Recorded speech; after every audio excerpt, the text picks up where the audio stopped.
Bueno, che, ¿cómo andan? ¿Bien? Bueno, vamos a comenzar nuestro encuentro. ¿Sí? Le rezamos un Ave María a la Virgen, en nombre del Padre, del Hijo y del Espíritu Santo. Amén. Dios te salve María, llena eres de gracia, el Señor es contigo. Bendita tú eres entre todas las mujeres, y bendito es el fruto de tu vientre Jesús. Santa María, Madre de Dios, ruega por nosotros pecadores, ahora y en la hora de nuestra muerte. Amén. Bueno, gente, hemos ido viviendo este camino de ir acercándonos poco a poco a la palabra de Dios. Hay algo que es normal que nos pase cuando nos ponemos a profundizar en la palabra, que es sentir que es un mundo inabarcable y sentir que cada paso que damos parece que se abren 45.000 preguntas más. Bueno, está bien, es normal que eso nos pase, ¿no? Por ahí, con mucho que fuimos compartiendo, decíamos, parece que uno profundiza y más se da cuenta de lo que necesita entrar y conocer y aprender. Y sí, a todos nos pasa eso y está bien que nos pase, justamente porque es palabra de Dios. Y porque es palabra de Dios es inabarcable, ¿no? Si alguien en algún momento cree que ya sabe mucho de la palabra de Dios, que ya ha conocido, que ya ha aprendido, que ya está, debería después pasarnos lo que le pasó a Job, que terminó diciendo, yo te conocía de oídas nomás, ¿no? Y ahora te han visto mis ojos. Todo lo que de Dios creemos que ya sabemos es mucho más, ¿no? Pero porque es Dios. ¿Se acuerdan? Por ahí varias veces hemos hablado de esa experiencia de San Agustín cuando iba por la orilla. Yo no me acuerdo si es real o si era como un sueño o algo que él expresaba así, que iba caminando por la orilla del mar y vio a un niño jugando, ¿no? Y hacía un pocito en la arena, el niño, y con una cucharita del mar buscaba agua del océano y la llevaba al pocito, ¿no? Iba de vuelta y obviamente el agua se escurría, ¿no? Buscaba un poquito más de agua y le echaba al pocito. Y San Agustín le pregunta qué estaba haciendo y este niño le decía que estaba tratando de pasar el agua del océano al pozo que él había hecho, ¿no? Pero que era imposible. Y ahí San Agustín, que andaba con tantas búsquedas, se dio cuenta que le estaba pasando eso, ¿no? Que todo el misterio de Dios, que es inmenso e inabarcable, estaba queriendo trasladarlo a su mente, que era como ese pocito que no puede abarcar, ¿no? Que no puede abarcar. Entonces, está bien que sintamos que siempre necesitamos meternos un poco más mar adentro, ¿no? Es parte de ir entrando en el conocimiento del misterio de Dios. Yo quería proponerles, por ahí antes de compartir el tema propuesto para hoy, si por ahí han ido quedando algunas preguntas. ¿Se acuerdan que en estos 4 encuentros que pasaron, el primer encuentro nos detuvimos en esto de la inspiración bíblica y en descubrir cómo la Biblia es palabra de Dios y a la vez es palabra humana, ¿no? Luego, los 2 encuentros siguientes, intentamos recorrer un poco la historia del pueblo de Israel para ir descubriendo cómo dentro de esa historia del pueblo de Israel fueron surgiendo en contextos determinados cada uno de los libros, de las tradiciones del Antiguo Testamento. Y luego nos dedicamos un encuentro a introducirnos un poco en el Nuevo Testamento, ¿no? Entonces, por ahí se han ido quedando algunas preguntas, algunos comentarios, poder compartirlos ahora. Por ahí alguien me hacía una pregunta estos días que me parecía lindo poder compartirla. Alguien me preguntaba cómo saber cuáles son las Biblias de edición católica y cuáles no, ¿sí? Y me sugería buscar algún link donde haya algún listado. Bueno, yo lo tengo, ahí después se lo envío, es de catholic.net, donde hay como un listado aproximado, obviamente no están todas las ediciones, ¿no? Un listado aproximado de las Biblias de edición católica, porque son muchísimas. Ustedes piensen que también muchas veces en cada país se hace una traducción, ¿no? Una traducción de la Biblia que sea entendible en su lenguaje. Por ejemplo, vieron que tenemos la Biblia latinoamericana, ¿no? No sé si alguien la tiene acá. Ajá, de la latinoamericana. Ajá. Claro, la Biblia latinoamericana, por ejemplo, es una traducción justamente para Latinoamérica. Y entonces hay muchas palabras ¿sí? Muchos términos que se entienden en Latinoamérica y que no se entienden en Europa, ¿no?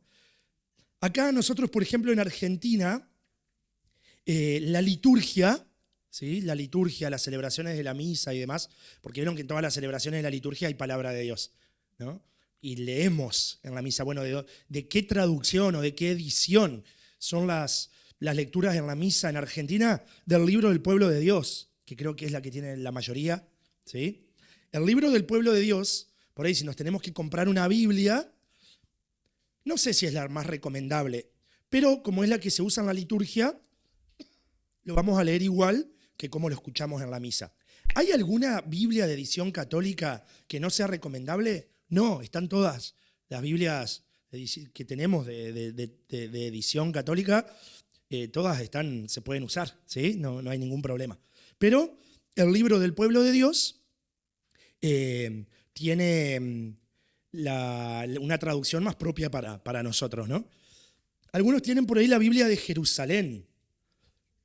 Creo que vos tenías la Biblia de Jerusalén el otro día. ¿O usabas esta? Ah, mirá, la de Shekel. Uh-huh. Sí, claro. La Biblia de Jerusalén es una Biblia más de estudio, por lo tanto, es una traducción un poco más literal, ¿sí? Porque es justamente para el estudio. Por ejemplo, el libro del pueblo de Dios o la Biblia latinoamericana, lo que sea, algunas palabras no las pone tan literales para que sean entendibles, ¿no? Y para que podamos comprender la palabra. ¿Cómo saber si una Biblia es católica o no? Tiene que tener la aprobación eclesiástica, ¿sí? Si ustedes miran, generalmente detrás de la primera hoja,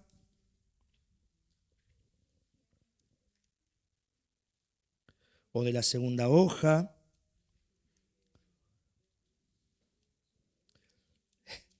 pónganse los anteojos, siempre hay algún obispo que la aprueba, o una conferencia episcopal que la aprueba, ¿sí?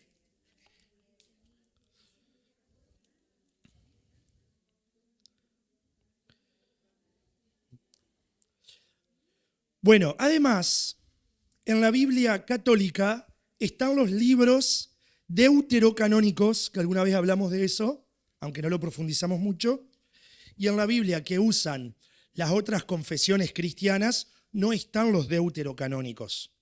¿Cuáles son los libros deuterocanónicos? Ya les leo el listado. Los libros deuterocanónicos son los que del Antiguo Testamento fueron escritos en griego y por lo tanto no entraron en la Biblia hebrea, ¿sí? Durante varios siglos de la Iglesia estaba la Biblia hebrea, ¿sí? Que es la que San Jerónimo tradujo al latín. Bueno, ahí no estaban los libros que fueron escritos en griego. Cuando se separa la iglesia, el protestantismo con Lutero se separa de la Iglesia Católica, asume la Biblia hebrea, ¿sí? Donde no están estos libros. La Iglesia Católica, después de eso, en el Concilio de Trento, ¿sí? Dice cuáles son los libros de la Biblia, es decir, el canon, el listado de los libros de la Biblia, y allí también ingresan los deuterocanónicos, es decir, los que fueron escritos en griego, que son los siguientes.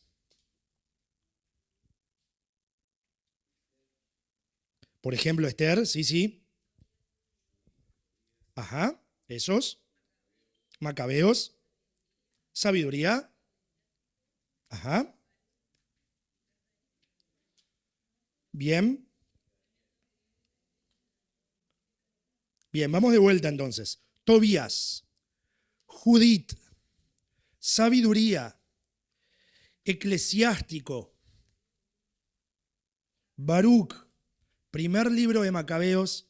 Segundo libro de Macabeos. Esther. La carta de Jeremías. Y la parte griega del libro de Daniel. ¿Sí? Esos son los deuterocanónicos. Si no los tiene a esos libros, bueno, es... Y además también, siempre las Biblias católicas tienen notas al pie de página. ¿Sí? Siempre tienen notas al pie de página que intentan explicar un poco las distintas lecturas. ¿Sí? ¿Eso significa que no podemos usar una Biblia evangélica? Sí, es la misma, solo que estos libros no están. Y además la traducción es bastante dura.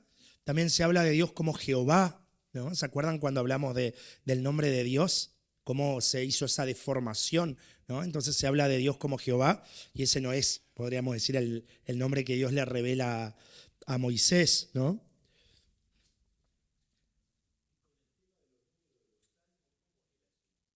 Ajá, claro. Los salmos son como el cancionero del pueblo de Dios, ¿no? Los salmos son cantos, ¿sí? Por eso es que en la liturgia siempre es mejor, Eva, podés practicar los salmos vos, ¿no? No, Eva. En la liturgia siempre es mejor cantarlos porque son cantos, ¿no? Cantos de distintos tipos. Hay de súplica, hay de alabanza, ¿sí? Reconocimientos de la fragilidad del hombre, reconocimiento de la grandeza de Dios, alabanza a Dios por la creación.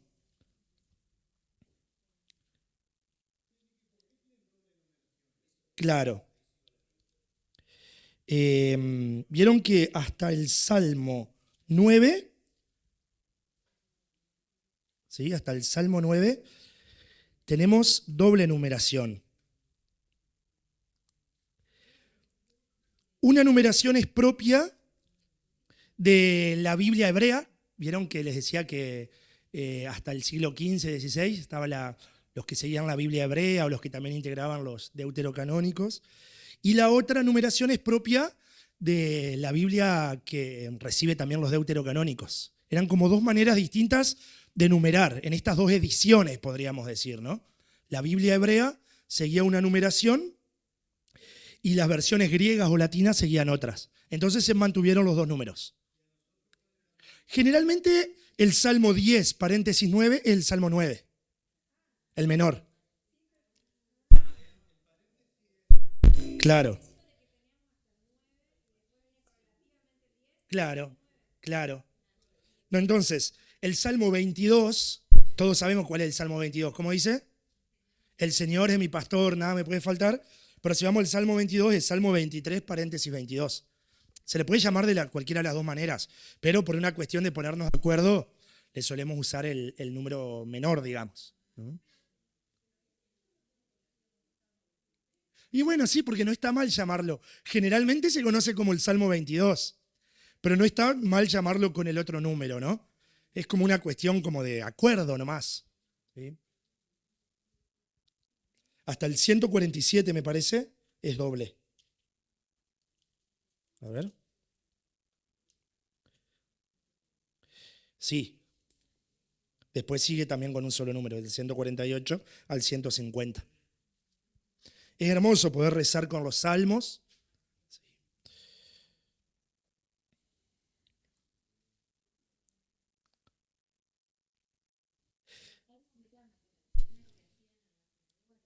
Sí, los cantos, ¿no? Las oraciones hechas canto, ¿sí? Y se fueron recopilando. O sea, todo el pueblo judío rezaba con los salmos y se sabía los salmos, ¿no? Se sabía los salmos. Acá aparece como escritos por, ¿saben a quién se le adjudican generalmente? Se le adjudican a David, ¿no? Pero no los escribe David, obviamente, ¿no? Se les adjudica a David porque David era el rey que trasladaba el arca, que iba cantando, que iba alabando a Dios, ¿no? Entonces, Salmo de David, en tal situación, tenemos al costadito de los salmos, ¿vieron? Al costadito de cada salmo, o perdón, el primer versículo a veces aparece Salmo de David. Ujú. Y sí, el pueblo mismo, uno puede pensar en nuestros cancioneros, en nuestra liturgia, ¿no? Qué lindo llegar cantando quién lo escribió. Y no sé, pero es de la iglesia, ¿no?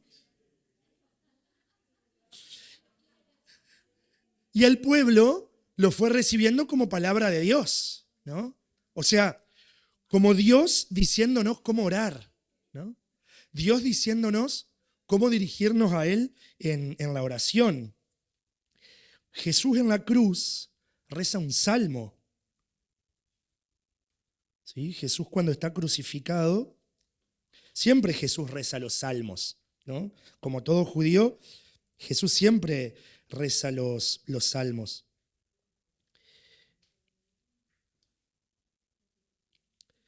Dios mío, ¿por qué me has abandonado? ¿No?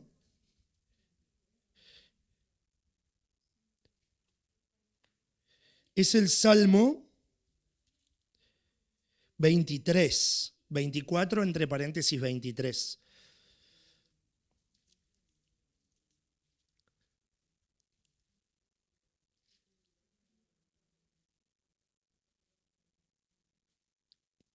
No, perdón, no es ese. No, a ver. Esto está en Mateo. Vamos a ver cuál es. Dios mío, ¿por qué me has abandonado? Ajá. A ver. Ahí está, 22 entre paréntesis 21. En el versículo 2, fíjense, Dios mío, ¿por qué me has abandonado? Pero si nosotros vemos cómo sigue el Salmo, generalmente en el versículo 1 está como quién lo compuso, digamos, pero a quién se le adjudica más que quién lo compuso, ¿no? Ujú, claro, en el versículo 1 está como registrado cómo se canta y si es el Salmo de David, ¿no? Sí, sí, sí. Y fíjense que el Salmo que Jesús reza en la cruz es un salmo que comienza con la experiencia del abandono, ¿no? Pero sigue con una experiencia de confianza. Fíjense en versículo 5. En ti confiaron nuestros padres, confiaron y tú los libraste. Clamaron a ti y fueron salvados. Confiaron en ti y no quedaron defraudados.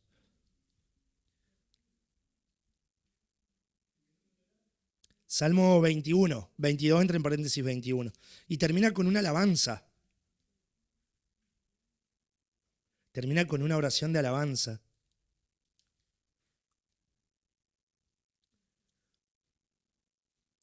Por eso te alabaré en la gran asamblea, cumpliré mis votos delante de los fieles.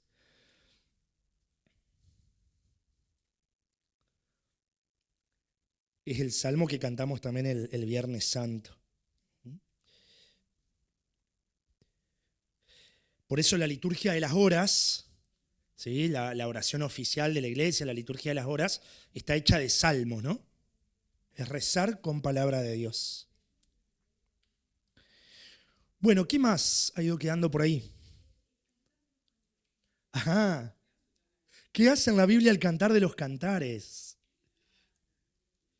Encima no aparece nunca en la liturgia, solamente aparece en la liturgia el cantar de los cantares en la fiesta de María Magdalena y encima te da otra opción ese día como diciendo cantar de los cantares o si no, y te pone otra lectura. Y es palabra de Dios, ¿eh? Es precioso el cantar de los cantares. A ver, vamos a buscarlo. ¿No te gusta?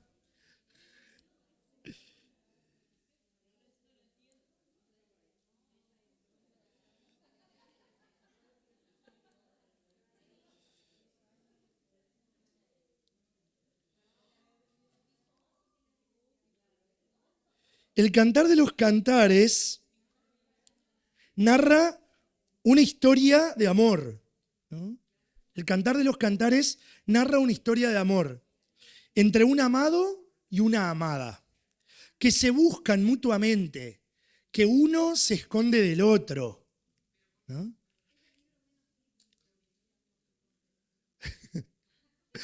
Bueno, no sé si está bien definido así, sí es cierto, dice eso en el libro El Pueblo de Dios. Claro, el libro menos bíblico dice que dice la introducción del libro del Pueblo de Dios.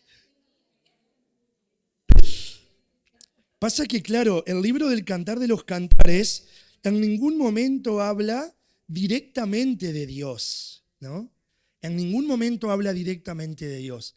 Habla de una historia que parece una novela entre un amado y una amada, ¿no? Y uno podría preguntarse, bueno, ¿por qué la comunidad de Dios, el pueblo de Dios, fue interpretando que esto era palabra de Dios? Porque fue descubriendo en ese escrito de un amado y una amada que se buscan mutuamente, la historia de Dios con su pueblo. Dios es el amado que a su pueblo, su amada, su esposa, la busca constantemente. Muchas veces aparece la amada perdiéndose, escondiéndose, y el amado recorriendo la ciudad entera en la noche en la búsqueda de su amada. La comunidad ha ido viendo en esta historia de mutua búsqueda, en esta historia de amor, ha ido viendo que así es la relación de Dios y su pueblo, ¿no? La relación de Dios con su pueblo. Fíjense, vamos viéndolo. En el capítulo 1 empieza hablando la amada. Vieron que es como un guión, parece hasta de teatro, ¿no? Empieza hablando la amada y además habla en términos del vínculo con Dios, en términos fundamentalmente eróticos. Uno podría preguntarse, ¿se puede hablar de un vínculo en términos eróticos con Dios? De hecho, ustedes saben que, un comentario nomás antes de verlo, el Papa Benedicto XVI, cuando comienza su pontificado, nos regala una encíclica que se llama Deus Caritas Est, Dios es amor, donde nos habla de los distintos tipos de entender el amor. Eros, filía y ágape. El eros son 3 palabras griegas, ¿no? En el griego hay 3 maneras distintas de nombrar al amor. El eros es el amor entendido en su dimensión de placer. Amo a la otra persona porque me produce placer estar con la otra persona. Pero cuando hablamos de placer, no hablamos solo del placer sexual, que tiene más que ver en una relación de pareja, sino todo placer que uno siente al estar con la otra persona. Ese deseo de estar con alguien. Nosotros decimos, la amo a esta persona, me atrae, quiero estar. Es un amor que tiene toda la fuerza vital de los deseos, de la sensibilidad, de los afectos, pero que muchas veces puede quedarse encerrado en una búsqueda egoísta si no es purificado, ¿no? Porque intenta la posesión. La filía es el amor de cariño, podríamos decir, el amor de amistad. Quiero a la otra persona porque es mi amigo. Y el ágape es el modo más perfecto del amor, más desinteresado. El ágape es el desear dar lo mío por el otro, renunciar a mí mismo por amor a la otra persona. ¿Cuál de los 3 amores está bien? Los 3. El amor tiene que integrar todos estos aspectos. Un amor que es puro ágape, pura entrega por el otro, pero que no es erótico en este sentido que estamos diciendo, termina siendo un amor desgastante. ¿Sí? Un amor que no me genera vida, un amor cansador. Tarde o temprano no puedo seguir, ¿no? Porque no produce el placer, el bienestar, ¿no? El gozo.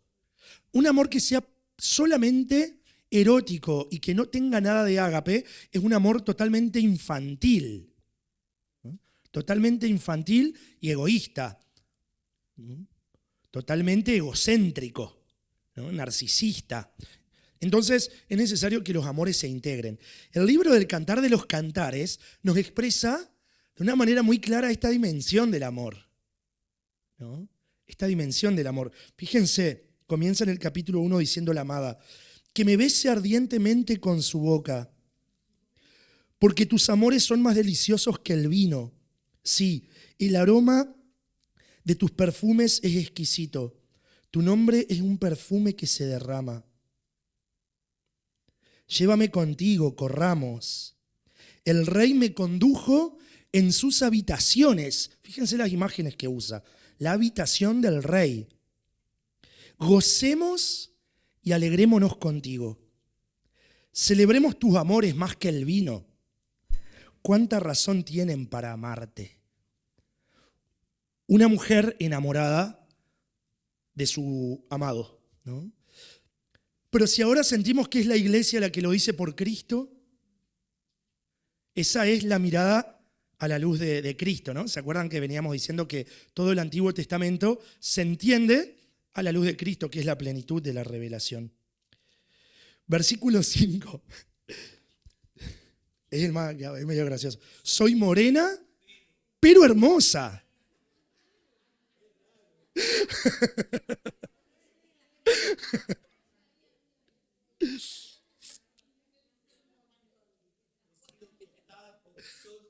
Claro.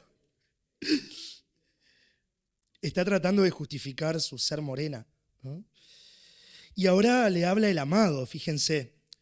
Yo te comparo, amada mía, las comparaciones son, a una yegua uncida al carro del faraón.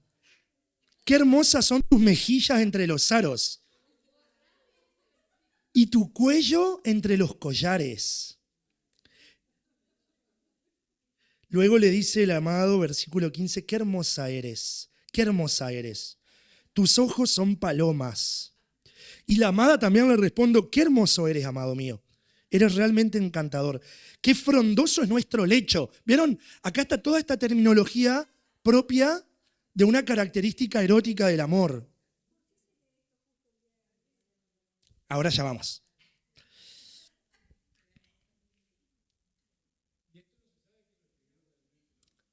No. Fíjense, es precioso el capítulo 2. Claro, sí. Todos los libros poéticos son atribuidos a Salomón y los libros relacionados a la sabiduría, ¿no? Fíjense capítulo 2, a partir del versículo 8, la voz de mi amado, dice la amada, lo escuchó, ¿no? Escuchó la voz de su amado. La voz de mi amado ahí viene, saltando por las montañas, brincando por las colinas. Mi amado es como una gacela, como un ciervo joven. Ahí está, fíjense la expectativa, ¿no? Una amada esperando la llegada del amado, ustedes esposas, como cuando esperan que ya está por llegar su marido. Se está por llegar de trabajar. Che, que esto está saliendo grabado.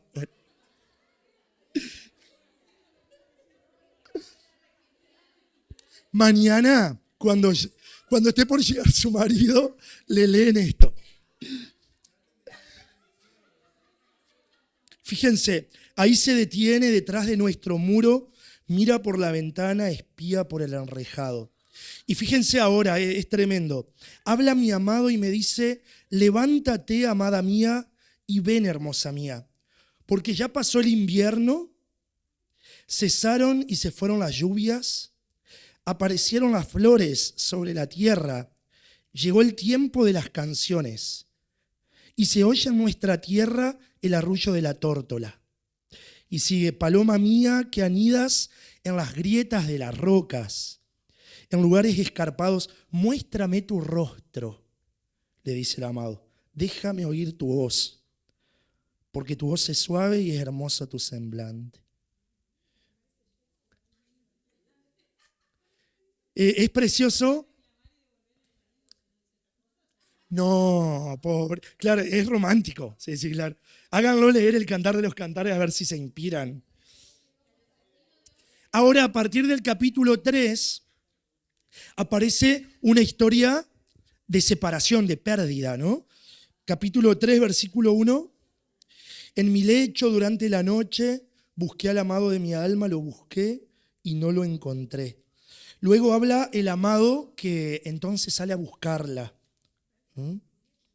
Sí.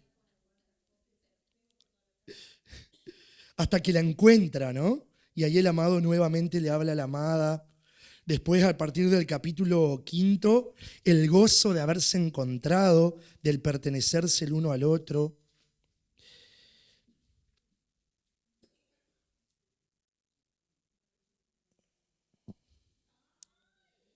El amado le dice a la mujer: tu cabeza se yergue como el Carmelo, tu cabellera es como la púrpura.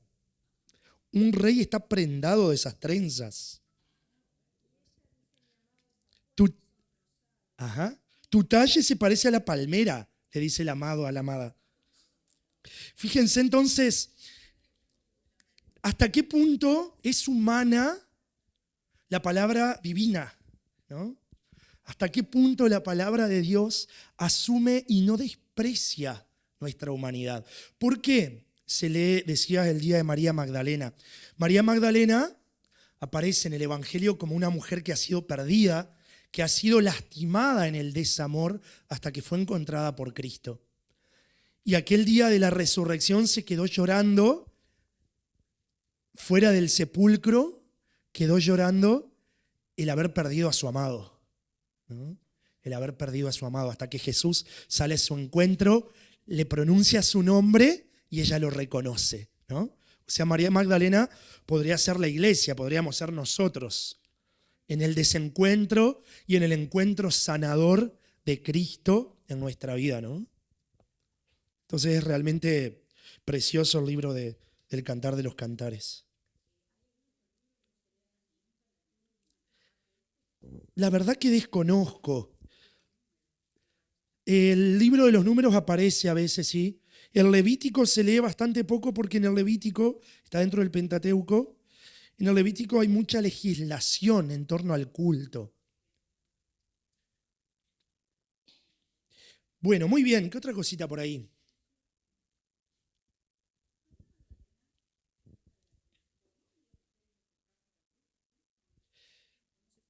Al menos en el Evangelio aparece que sí, ¿no? Que María y otras, la pregunta era si María Magdalena y otras mujeres al lado de la cruz, si podían acercarse las mujeres a la cruz, y al menos en el Evangelio las vemos ahí, ¿no? Sí. Bueno, gente, la Biblia es palabra de Dios para nuestra vida. Y quería proponerles hoy este tema un poquito más cortito, pero que nos hace mucho bien, que es esto de la lectura orante de la palabra, de orar con la palabra de Dios, como una escuela de formación permanente para los discípulos misioneros de Jesús. Nosotros estamos llamados a ser discípulos y misioneros de Jesús en una permanente formación. Hay una formación inicial, podríamos decir, ¿no?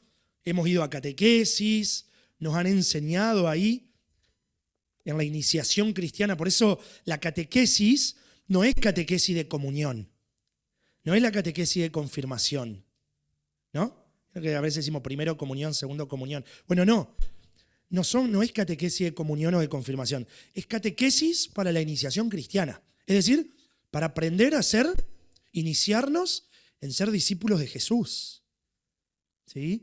Y ahí en la catequesis hemos ido aprendiendo y dando los primeros pasos en nuestro discipulado de Jesús. Nuestra familia nos lo ha enseñado en nuestra infancia, en nuestra adolescencia. A veces hacemos la iniciación cristiana cuando somos adultos, pero luego es necesario una permanente formación. Y esto aparece en todos los ámbitos de la vida, ¿sí? Siempre tenemos una formación inicial y una formación permanente en todo. No sé, si un médico dice, no, yo ya estudié, no necesito más estudiar, y no, estudió durante la carrera la formación inicial, después tendrá que estudiar la formación permanente. Bueno, ¿cuál es la formación permanente para ser discípulos de Jesús? La lectura orante de la palabra. Ahí está nuestra formación permanente, ¿no? Entonces, acá vamos a seguir algunas pautas de, si quieren anotarlo por ahí, de dónde están tomadas estas cosas. Amadeo Sensini, los dos con C, Amadeo Sensini, es un sacerdote italiano, psicólogo, que se ocupa sobre todo de la formación para la vida consagrada, pero esto nos sirve también para todos, ¿no? El autor es Amadeo Sensini y el libro se llama La vida al ritmo de la palabra. Por ahí tengo el PDF si alguien lo quiere, o si lo quiere buscar, aparece enseguida. La vida al ritmo de la palabra.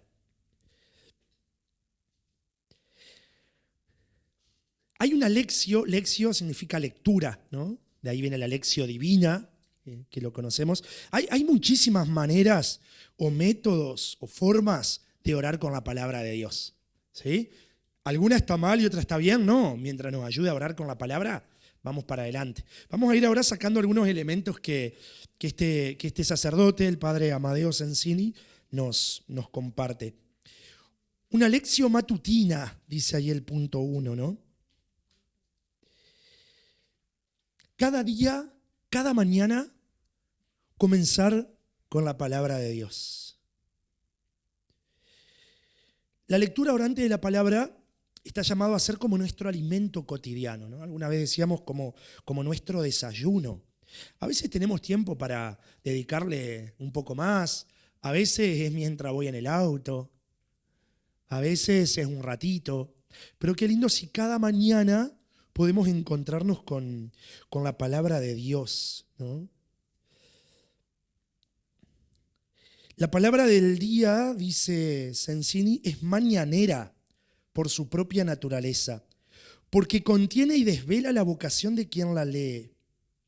Porque la palabra del día no solo abre la jornada, sino que es anterior a cualquier otra cosa de mi agenda, de esa hilera de pensamientos que se amontonan en mi mente apenas me despierto, reclamando cada uno su prioridad para sí, y que a menudo tienen la habilidad de convertirse al instante en preocupaciones.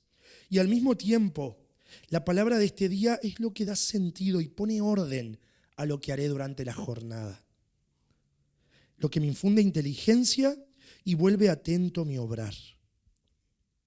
La palabra del día, entonces, es como palabra creadora. ¿Se acuerdan ustedes en el libro del Génesis, cuando veíamos esos relatos de la creación? Nos decía la tierra era algo informe, o sea, deforme, no había nada y el espíritu aleteaba sobre las aguas, todo era un caos, y Dios empieza a hablar. Y Dios dijo que exista la luz. Es decir, Dios habla y cuando habla, crea. Entonces, la palabra del día es obra creadora de Dios en el caos de mi día, ¿no? El caos de mi día, ese caos informe, como dice el libro del Génesis, el caos de mi día se ordena y Dios me crea con su palabra. Cada día, comenzar el día con la palabra significa dejarme crear, recrear por Él, ¿no? Sí.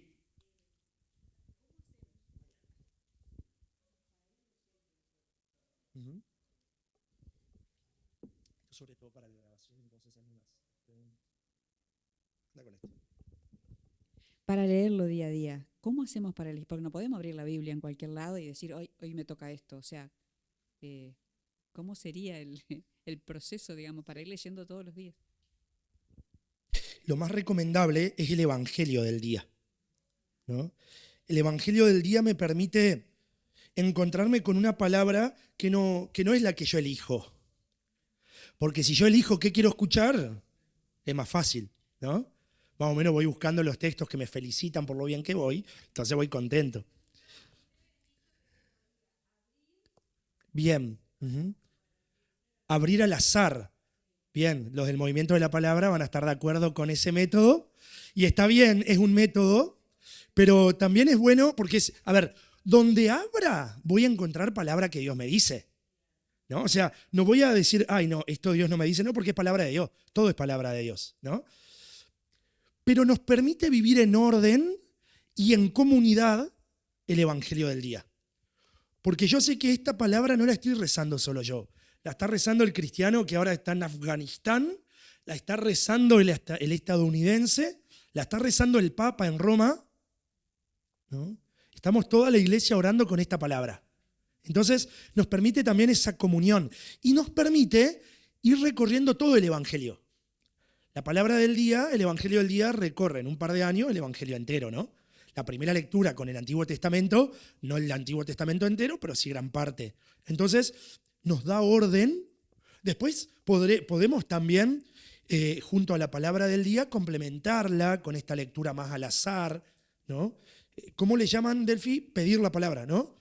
Podemos pedir la palabra así, de esa manera, y siempre va a ser palabra de Dios, y muchas veces va a ser providencial, ¿no? Ujú. Claro.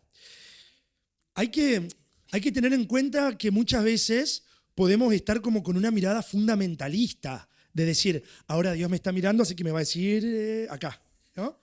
Y a veces es que la providencia de Dios nos acompañe en eso, y sí siempre, porque es palabra de Dios, ¿no? Pero no caer como en un fundamentalismo de que Dios todo el tiempo me está tirando como ahí, digamos, la pista, ¿no? Ajá, sí.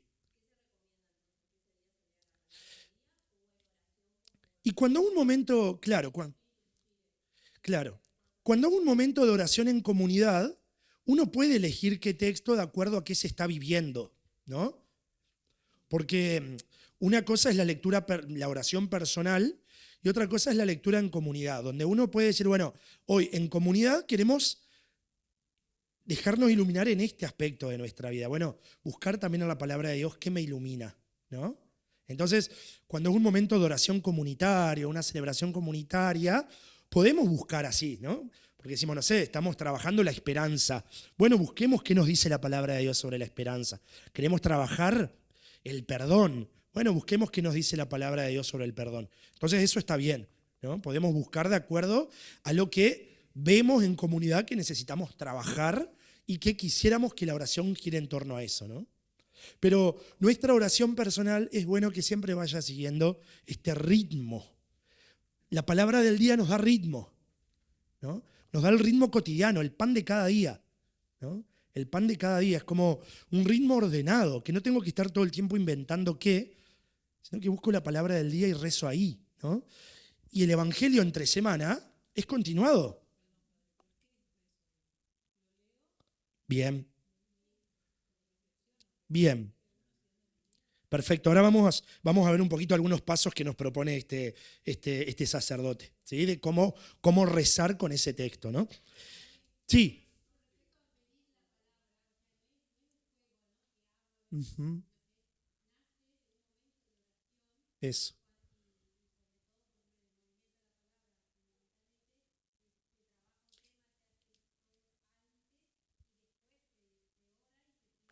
Exacto. Ay, estoy desesperado que no sé qué hacer. ¿Qué me dice Dios? Abro, me dice esto. No, claro, porque si no, uno caería como en una mirada supersticiosa, ¿no? Es siempre en el contexto de la oración. ¿Sí? Claro, sí. Y degollaron a 35.000 profetas. Claro, decía, ay, ¿qué me quiso decir? Claro, sí. Entonces siempre es en el contexto de la oración. Bueno, ¿por qué le llamamos lección divina? Porque es Dios el que habla. Lectura divina. Porque es lectura del misterio de Dios expresado en su palabra, que es teofanía y antropofanía. ¿Qué son estas dos cosas raras? Teofanía, fanía significa manifestación. Teo significa Dios. Entonces la palabra es teofánica, es decir, me habla de Dios. Pero también es antropofánica. Antropo significa el hombre. Fanía es manifestación, entonces manifiesta quién soy, ¿no? Manifiesta quién soy. Osvaldo decía en uno de los primeros encuentros, traía a colación esas palabras de Giussani, que él decía frente al texto de yo soy el que está haciendo, el que está creando. Él decía, entonces yo soy, ¿cómo decía? Yo soy tú que me haces, ¿no? O sea, me habla de Dios, pero me habla de mí, ¿no? Me habla de mi yo, me habla de mi identidad. Cuando me encuentro con la palabra de Dios, me encuentro con quién es Dios y quién soy yo. Ahí hay una hoja que vamos a reordenarla, Después de la hoja 1, que termina con ese título de teofanía y antropofanía, la hoja 2, perdón, no están numeradas, es la que está abrochada última. Así que desabróchenla y pónganle número. Sí.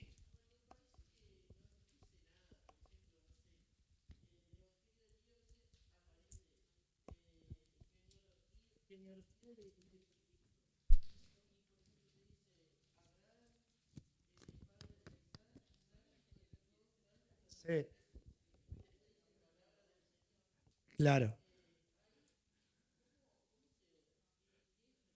Claro, hay veces que uno lee la palabra del día y no me dice nada, ¿no? Hay veces que no me dice nada, pero que no me diga nada no significa que no dice nada.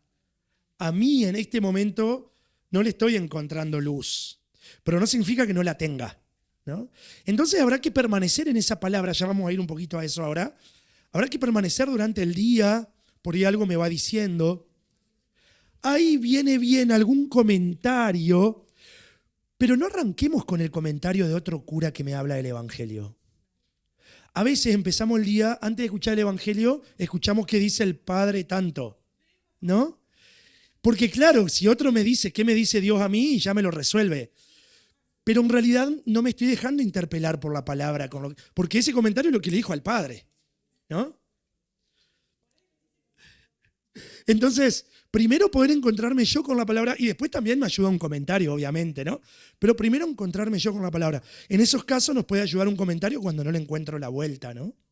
Bueno, como María, ¿sí? Cada día frente a la palabra como María. Yo los invito ahora a que podamos contemplar una imagen de un artista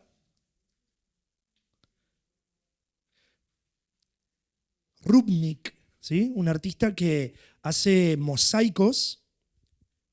Esperen que se me prenda la compu.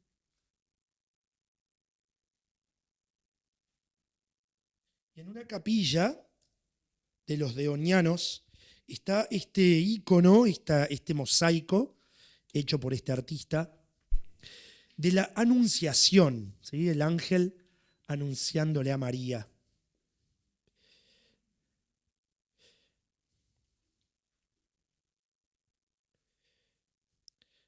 Como siempre, el arte tiene la capacidad de hablarnos en profundidad a través de colores, de signos, de símbolos. ¿Sí? Esperen un ratito que ya va a aprender bien.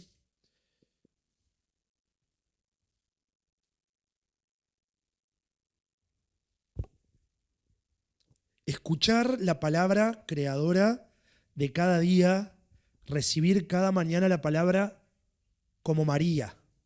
¿Sí? Vamos a tomarnos un minutito ahí de silencio para contemplar, dejarnos hablar, ¿sí? por esta imagen.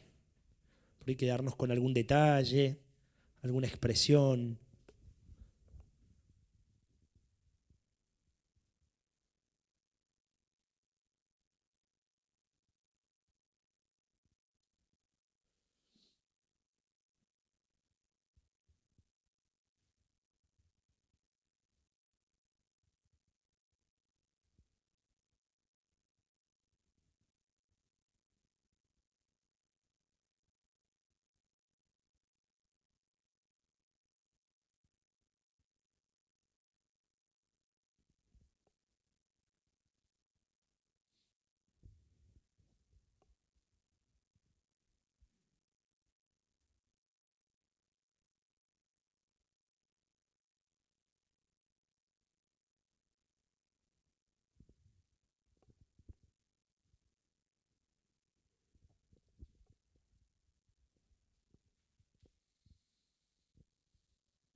¿Qué le llama la atención de esta imagen? Ajá, hay como un pergamino, como un rollo desenvuelto. ¿Qué les parece que es ese rollo desenvuelto? La palabra que la llama a María, ¿no? El ángel Gabriel. Por ahí capaz Jessica nos ayuda con los colores, pero el dorado significa la divinidad, ¿no? La procedencia divina de esa palabra. El ángel entregándole a María una palabra que viene de Dios. El ovillo en la mano. Al ovillo lo vamos a dejar para después. ¿Qué más encontramos ahí? La mirada de María y de los dos, ¿no? Fíjense que la mirada del ángel enviado de Dios está dirigida hacia María, pero María mira para el otro lado, ¿no? O los dos mirando en la misma dirección, ¿no?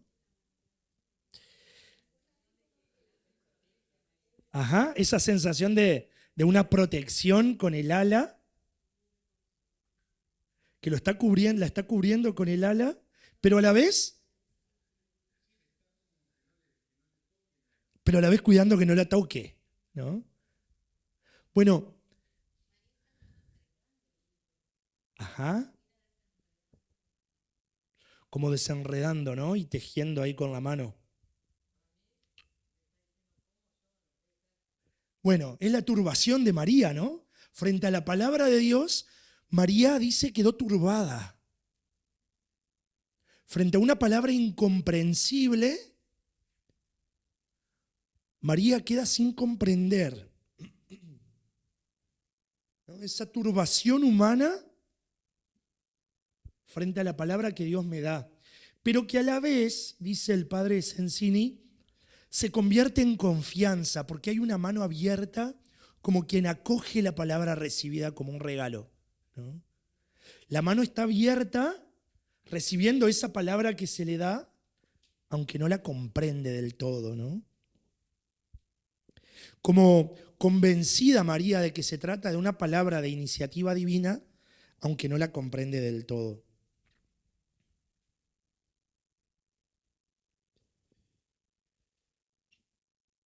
Y entonces el ángel, Dios mismo, la envuelve como protegiéndola en la turbación, pero a la vez con ese cuidado de que no se sienta tocada por el ala, parece el ángel,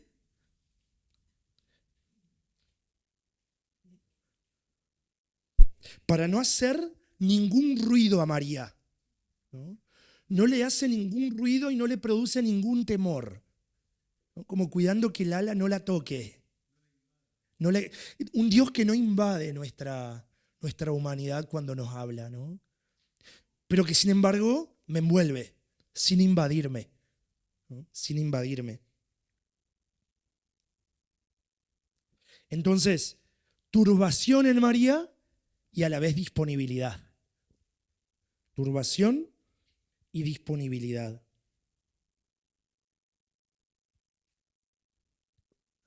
Aquí estoy para hacer tu voluntad, pero ¿cómo es esto? Entonces, este acoger la palabra cada mañana implica esta actitud mariana, ¿no? Esta actitud de María frente al Dios que me habla. Muchas veces se vuelve incomprensible y me lleva más allá, pero es un Dios que no me invade, pero sí me invita a recibirlo, ¿no? A acogerlo. ¿Sí? Ese es el modo mariano de recibir la palabra, ¿no? Bueno, ¿cómo entonces esto de la lección divina, cómo hacerlo? Bueno, nos propone aquí el padre Sensini lo siguiente. Fíjense ahí el punto 3, ¿no? La lección continua.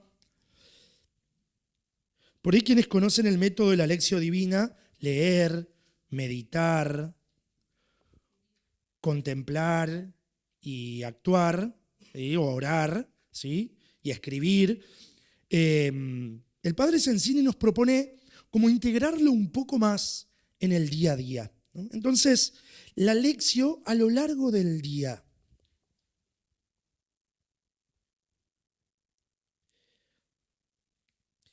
Dice ahí en ese último párrafo de esta segunda página, la lección es continua cuando la meditación matutina de la mañana de la palabra del día continúa a lo largo de la jornada. Esto es, cuando la palabra que ha inaugurado la jornada la acompaña en su desarrollo de un instante a otro hasta la noche, cumpliéndose de algún modo en ella. En definitiva, esto es por lo que Dios pronunció la palabra, no como mero consuelo espiritual, sino para encarnarse en la historia, encarnarse en mi historia, en mi vida, ¿sí? Y así llevar a cabo la salvación.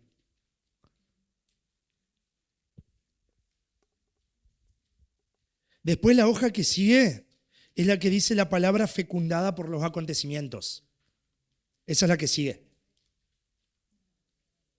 ¿Sí? ¿La encontraron? Entonces, yo a la mañana leo la palabra. En oración leo el Evangelio del día. Hay cosas que me van a quedar en el corazón resonando. Por ahí hay alguna imagen, alguna frase, alguna palabra que siento que de una manera especial me impacta en el corazón, ¿no? De una manera especial me impacta en el corazón. Por ejemplo, el Evangelio de hoy, no sé, Jesús fue a la montaña y llamó a sus discípulos. Y quizás me quedó esto, ¿no? Llamó a sus discípulos. Llamó a sus discípulos. Trato de masticarlo, de darle vuelta en el corazón. Por ahí nos hace bien, si podemos, al menos algunas veces, escribir esa palabra que me quedó resonando, dando vuelta en el corazón. Y ahora, cuando empiezo el día, salí a la calle, empecé a hacer los mandados, o me fui a trabajar, o me fui a pasear, o me fui a encontrarme con mis amigos. No me olvido de esto que me quedó. Jesús en la montaña me llamó. Y entonces van a ir pasando algunos acontecimientos durante el día que me van a ir trayendo más luz sobre esto, ¿no? Me van a ir trayendo más luz sobre esto. Surgen algunas situaciones en mi trabajo y me vuelve esa frase, Jesús me llamó. Y quizás esa frase me va a ayudar a ir tomando algunas decisiones, a veces muy pequeñitas, a veces un poco más grandes. Y van a ir surgiendo maneras de pensar, maneras de actuar, maneras de sentir, que las aprendí a la mañana, cuando oré con la palabra, pero que ahora la descubro viva en mi jornada, en el día, ¿no? Esto implica también custodiar la palabra, ¿no? Ese punto que sigue. Porque entonces durante el día tendré que ir cuidando esa palabra, esa frase, esa imagen que me fue quedando en el corazón. Voy a tener que ir cuidándola, no dejarla como cosa de la mañana nomás. Dice ahí ese párrafo, custodiar la palabra, dice, la meditación de la mañana es más el momento de la acogida que el de la comprensión. Esto que decías Oscar recién, a veces rezo y no entendí nada. Es el momento en el que se deja que la palabra o una parte de ella entre en el propio corazón para ser custodiada y conservada en él a lo largo del día como un tesoro, aunque no se haya comprendido todo su sentido. O sea, me quedó una frase dando vuelta, no la entiendo, no hace falta entenderla a la mañana. Quizás durante el día, si la cuidé en el corazón, se va desentrañando un poco más su sentido, ¿no? Y cuando llega algún momento del día y yo realmente la custodié y la traje al corazón, en ese momento digo, mirá vos, por esto era que me quedó la palabra resonando, ¿no? Por esto era que me quedó la palabra resonando.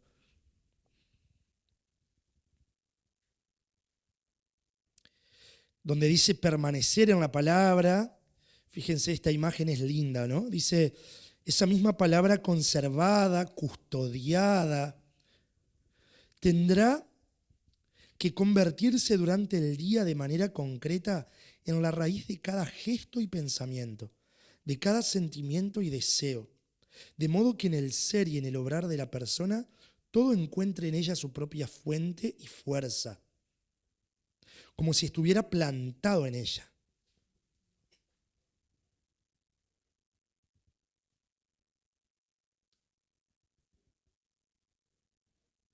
Apostar por la palabra, dice después. Esto es lo que decíamos recién, que me adelanté un poquito.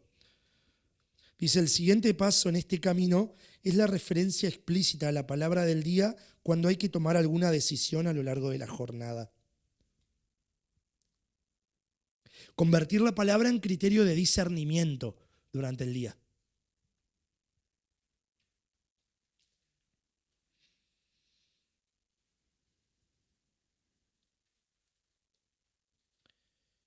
Cumplir la palabra. Cuando se tiene el valor de apostar por la palabra, es decir, de tomarla como criterio de discernimiento de mi vida, entonces esta se cumple y también se cumple nuestra formación, esa formación permanente que la palabra va haciendo. Esto es, se vuelve permanente en cualquier día. Porque la finalidad de la palabra era crearme, era formarme, era hacerme más discípulo.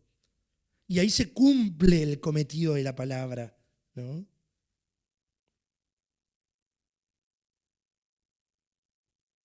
Es como ir a dar a luz a Jesús.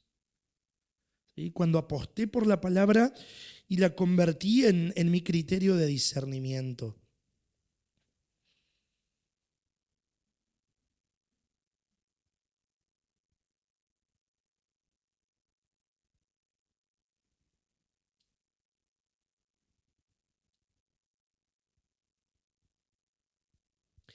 Este signo que veíamos en la imagen del ovillo de lana, ese ovillo rojo, ¿no? Lo explica así.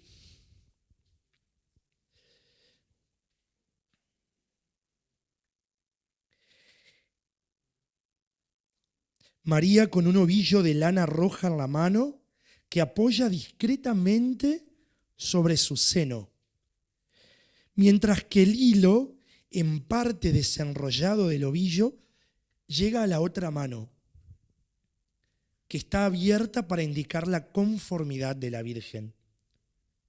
El hilo rojo que va desde el seno de María hasta la mano y que gira en torno a sus dedos, vieron que tiene como los deditos como entretejiendo ahí esa lana, indica que la decisión que contiene su sí está ya tejiendo la carne del Verbo, ¿no? La palabra eterna del Padre que se está engendrando en su vientre gracias a su sí, es como ese hilo que ya se va entretejiendo.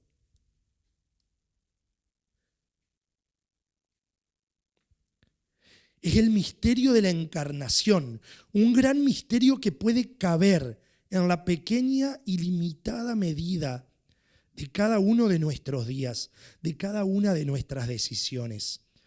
O sea, cuando apuesto por la palabra y tomo decisiones iluminado por la palabra, es como que voy entretejiendo ese rostro de Jesús en mí. Porque la formación del discípulo misionero es para que yo tenga los mismos sentimientos que Cristo, para que vaya siendo cada día un poco más Cristo, ¿no? Entonces la palabra que voy entretejiendo en el sí de cada día va como engendrando en mí el rostro de Cristo, ¿no?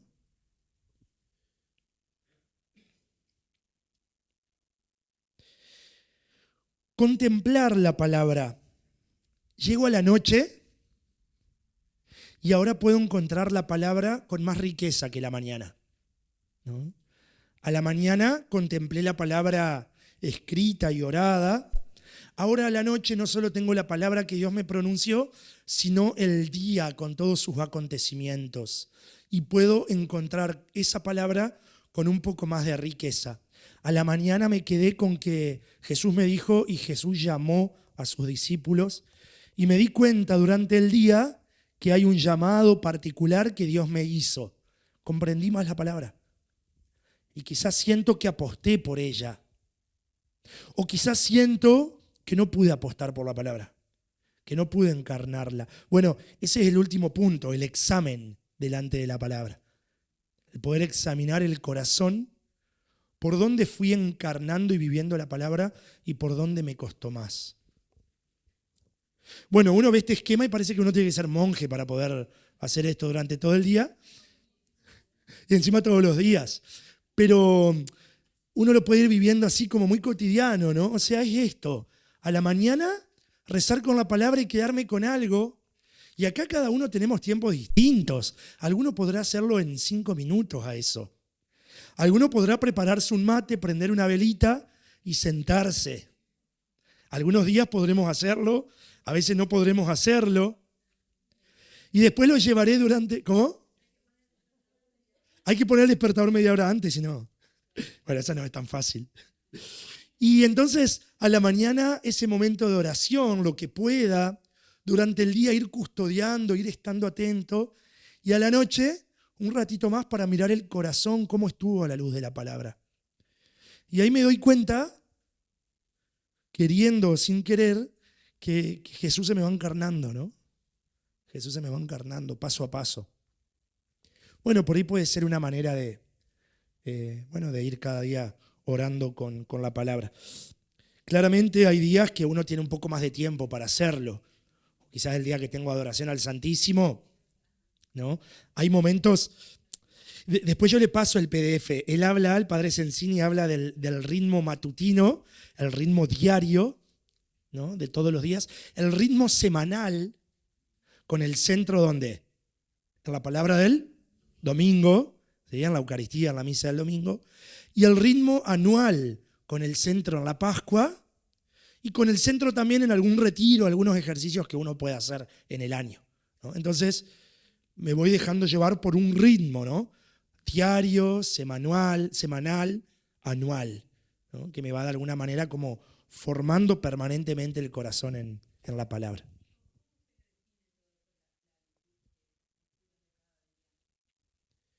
¿Cómo se define? Yo no sé cuándo se definió, o sea, se revisó luego del Concilio Vaticano II. Se revisaron. Claro, hay un ciclo para los domingos, un ciclo de 3 años. Para los domingos, ¿no? Ciclo A, ciclo B y ciclo C. Cada año se va siguiendo algún evangelio distinto, ¿sí? Ciclo A, ciclo B, ciclo C. Entonces, se repite el ciclo cada 3 años. Empieza en el Adviento y termina en Cristo Rey, el año litúrgico, ¿no? Ahora estamos en el ciclo C. Sí, el ciclo C. Y después, de lunes a sábado, ¿no? Si uno pensaría el sábado, no la misa el sábado a la tarde porque ya es la del domingo, pero el sábado, el sábado también tiene sus lecturas como día de entre semana. De lunes a sábado tiene el Evangelio, claro, y la primera lectura tiene año par y año impar, ¿no? 2025 es año impar.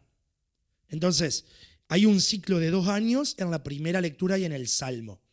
Y el Evangelio sí, todos los años se repite el mismo ciclo del año litúrgico, ¿no?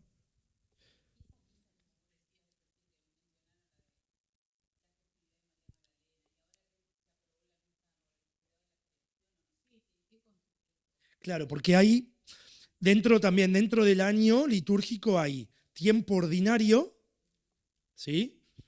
El tiempo ordinario es el común que va siguiendo este ritmo del evangelio diario, ¿no? Y después también hay memorias de santos, que ahí generalmente se usa el evangelio del día, aunque si querés hay otro libro litúrgico donde están las memorias, las lecturas para cada santo, digamos. Pero ahí es optativo. Para mi criterio lo mejor es sostener la lectura del día como para no cortar tanto, porque a cada rato celebramos algún santo. Pero después hay fiestas y solemnidades. En las fiestas y en las solemnidades hay lecturas propias. Ayer, por ejemplo, era la fiesta de la Natividad. Bueno, hay lecturas propias de la Natividad. Sí, sí.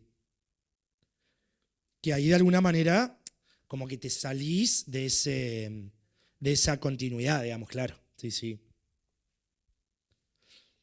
Entonces ahora estamos en el diario, digamos, lo de todos los días. Si les toca leer la primera lectura, siempre tienen que fijarse que tenga de título año impar. ¿Sí? Y ahí está la lectura y el salmo del año impar. Y después el evangelio, sí, siempre es el mismo. ¿Sí? Sí, sí. Sí.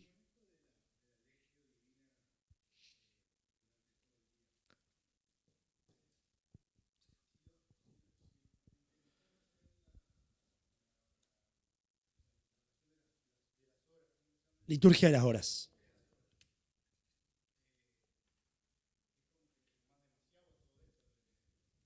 No, porque, a ver, en la liturgia de las horas, está bien, uno no tiene que repetir como loro la liturgia de las horas, pero uno generalmente no hace esta lectura meditativa de cada salmo, salvo que le dediques.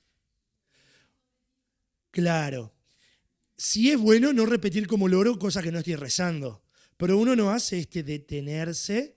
Es como cuando uno reza el rosario, no te vas deteniendo en cada cosa porque uno no puede sostener tanto tiempo la atención, ¿no?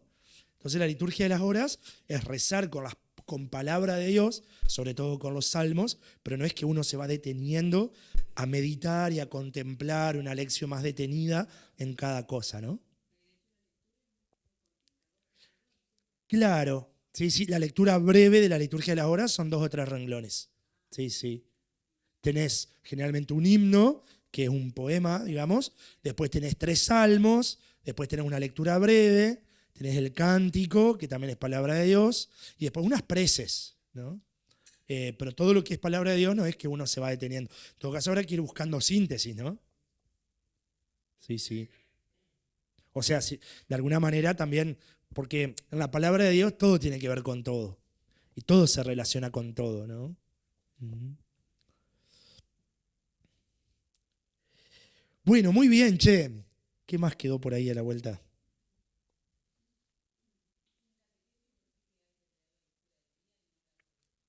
No, porque la catequesis, hay algunas opciones en la catequesis que se hacen en torno al Evangelio del domingo. Hay algunos itinerarios de catequesis que lo hacen en torno al Evangelio del domingo.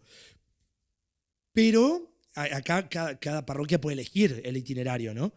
Pero hay que considerar que para un niño que se está iniciando en la fe, uno necesita ir trabajando temas puntuales, ¿no? Entonces, generalmente, claro, es la palabra del tema. No sé, por ejemplo, en primer año, viste que arrancamos con la creación, un poco de la historia de la salvación en el Antiguo Testamento, después llegamos a Jesús y se ve un poco la infancia de Jesús, así está esquematizado nuestro primer año acá, ¿no? Entonces tiene como una lógica que vamos siguiendo. Ujú. Las catequistas lo conocen bien.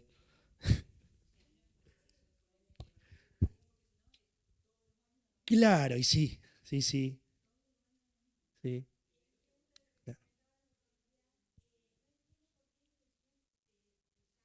Ah, sí.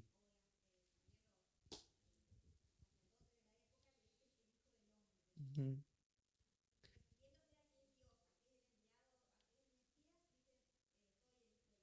Sí, sobre todo viene la alusión a hijo de hombre a una imagen tomada del libro de Daniel.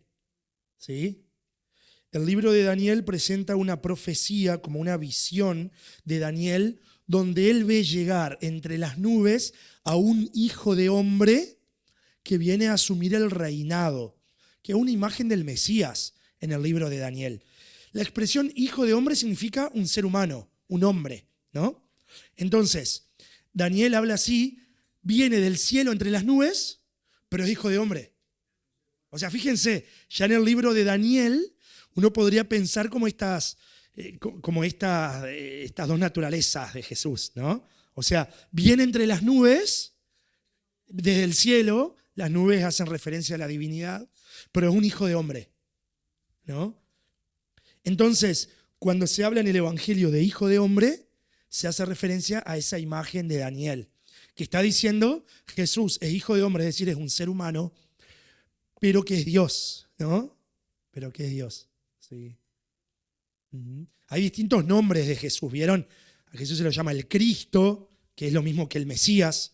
Mesías en hebreo, Cristo en griego, que significa ungido por el Espíritu. Se le llama Jesús, que significa Dios salva. Se le llama Emmanuel, Dios con nosotros. El Hijo del Hombre. ¿Cómo?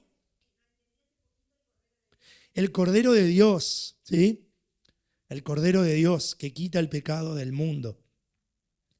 Hace alusión al Salvador, el Redentor. ¿Se acuerdan que veíamos el otro día el origen de la imagen del Redentor?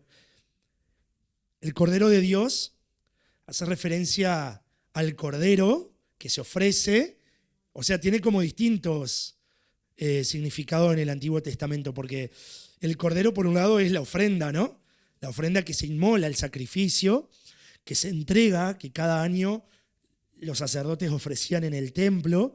Bueno, Jesús es ese Cordero en la cruz ofrecido. De hecho, Juan pone a la misma hora del viernes, o sea, de las vísperas del sábado de Pascua, cuando en el templo los sacerdotes están inmolando los corderos de la Pascua, ese mismo día, ese mismo viernes de tarde, Jesús inmolado en la cruz, como diciéndonos, este es el verdadero Cordero. Pero también hace referencia a ese animal en el rito de expiación, donde se traía un animal donde todos ponían sus pecados, ¿no? ¿Cómo ponían los pecados? Traían al animalito ahí, entre la gente, todos confesaban sus pecados frente al animal, y al animal se lo largaba que se vaya al desierto, como un signo de expiación, ¿no? De entrega y de soltar los pecados. Bueno, este es el verdadero Cordero que quita, que expía el pecado del mundo. Ya no un animal que se va al desierto, sino el Dios hecho hombre que se va al seno del Padre llevando todo nuestro pecado, ¿no? Sí. En los nombres de Jesús hay toda una síntesis del Antiguo y del Nuevo Testamento. ¿Sí? Cada nombre de Jesús tiene su origen ahí en el Antiguo Testamento, ¿no? Sí.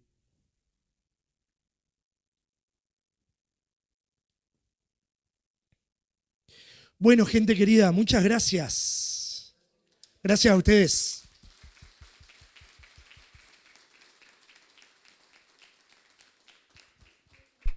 Bueno, y a seguir profundizando y sobre todo esto, orando con la palabra, ¿no? La palabra es para orarla, para dejarnos formar por la palabra, y después todo lo que podamos saber es un instrumento más. Pero lo importante es orar con la palabra y dejar que la palabra nos ilumine. Y acá nadie es más docto que nadie, ¿no? Nadie es más docto que nadie.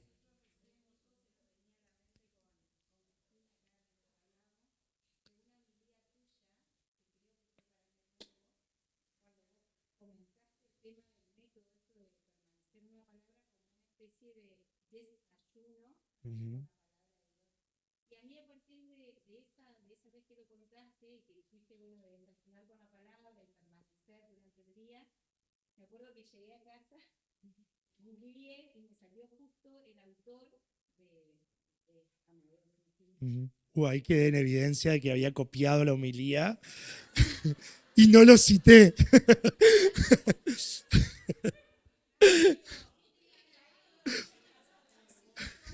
Bueno, uno no puede citar todo lo que dice.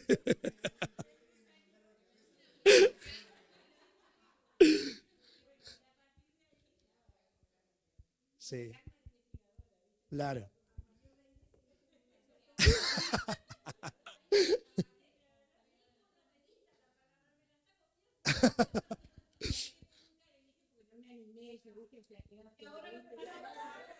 Claro. Y ahora lo dijo delante de todos. Sí, es cierto que para la homilía uno reza con la palabra y también es necesario instruirse, leer, porque si no uno termina repitiendo siempre lo mismo, ¿no? Sí, sí. Así que De Año Nuevo, ¿se acuerda? Lo bueno que se acuerda. Espero que estés desayunando con la palabra. Todo el día. Cada vez que lees, encontrás algo nuevo, le puedes sacar otra interpretación. Porque nosotros hay cosas que no leímos nunca, pero vos seguramente ya habrás leído. No es tan así. Y a veces, bueno, perdón, no estoy dando el micrófono para que se escuche en la grabación, pero decía Jimé, si cuando los curas o los que por ahí todos los días oramos con la palabra, predicamos, qué sé yo, si cada vez que leemos sacamos algo nuevo. Y bueno, intentamos, pero en realidad muchas veces nos pasa esto que decía Oscar, rezo a la mañana y no me pasa nada, ¿no?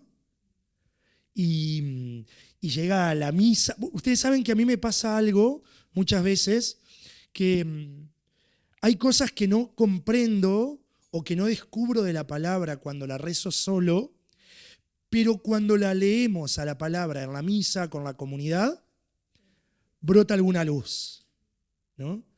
Y es por esto, porque la palabra es palabra para el pueblo de Dios. Y rezar la palabra juntos no es lo mismo que leerla solo, ¿no? No sé, las bodas de Caná. Y yo dije, uy, ya está, yo ya sé todas las bodas de Caná. La primera palabra que dijeron en la homilía, dije, ay, yo esto no lo había pensado nunca, que era que a Dios lo habían invitado. Invitado, lo dijo el padre Dayan una vez. Si le invitaron, Él puede obrar en tu corazón. Si no lo hubiesen invitado, no podría haber sucedido el milagro. Entonces, todo lo que yo ya sabía que iban a decir, la primera palabra que dijo es, Jesús fue invitado. Y ahí, chau, me cambió toda la visión. Y la había leído 1000 veces y nunca la había entendido de esa manera. Por eso cuando la palabra es orada, tiene fuerza cada cosa, ¿no? Cada cosa. Y a veces es bueno cuando son textos tan conocidos, poder animarnos a buscar más, ¿no? Poder animarnos a buscar más.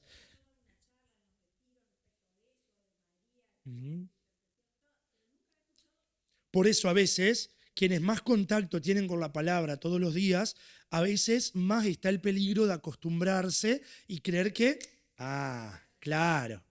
¿Viste? Y no, la palabra siempre es viva y como habla a la vida en cada circunstancia precisa, siempre tiene algo nuevo. Es palabra nueva, ¿no? Es palabra nueva. Entonces, a veces es un detalle, ¿no?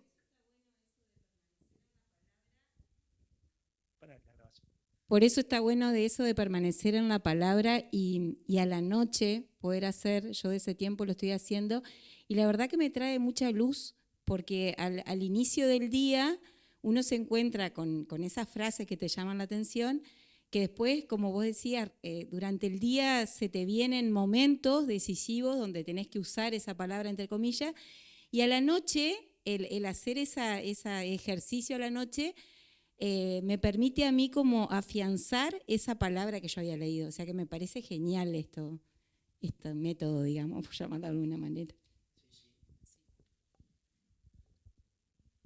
Bueno, gente, muchas gracias. Gracias a todos. Y bueno, después vemos cuándo seguimos. En algún momento vamos a seguir. Vamos a seguir, sí. Ya vamos a hacer el 2026 capaz, porque como que se nos viene el 2025.